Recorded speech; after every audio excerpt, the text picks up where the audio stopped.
নজর রাখবো পরবর্তী সংবাদে। ফের দুর্ঘটনা বিশালগড়ে, এবার আবারও দুর্ঘটনা। তবে দুর্ঘটনার পরও গাড়ি ফেলে রেখে পালিয়ে যায় চালক, এমনটাই অভিযোগ উঠে এসেছে গোকুলনগর রাস্তার মাথা এলাকা, যেখানে ইকো গাড়িতে ধাক্কা মেরে বিশালগড় থানার মূল ফটকের সামনে গাড়ি ফেলে রেখে পালিয়ে যায় গাড়ির চালক। শনিবার বিকেলের ঘটনা। ঘটনাস্থলে বিশালগড় থানার পুলিশ। ইতিমধ্যেই দুর্ঘটনা প্রসঙ্গে কি অভিযোগ, কি জানা যাচ্ছে? তবে প্রাথমিকভাবে যে খবর, নিয়ন্ত্রণ হারিয়ে ধাক্কা মারে একটি গাড়ি দ্রুত গতিতে থাকার কারণে এই দুর্ঘটনা বলে খবর। কি বক্তব্য উঠে এসেছে শুনুন। কি হইছে?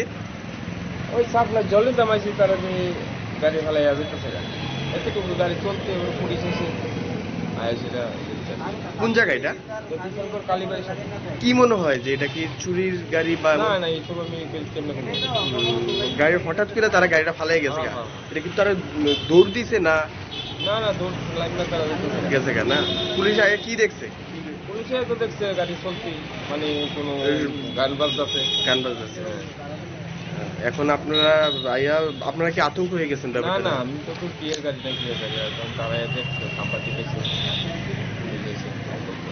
আপনার বাড়ি কি এখানেই? না না, ওই তো দোকান, আর ওই তো জলে জমাইছে সাপ্লাই। ঠিক আছে।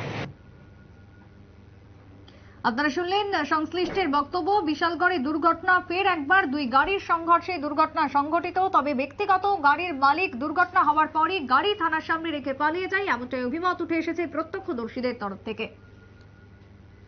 এখনকার মতো সংবাদ এখানেই শেষ করব। পরবর্তী নিউজ আপডেট দেখার জন্য চোখ রাখবেন শুধুমাত্র নিউজ ভ্যানগাড়ির পর্দায়। নমস্কার।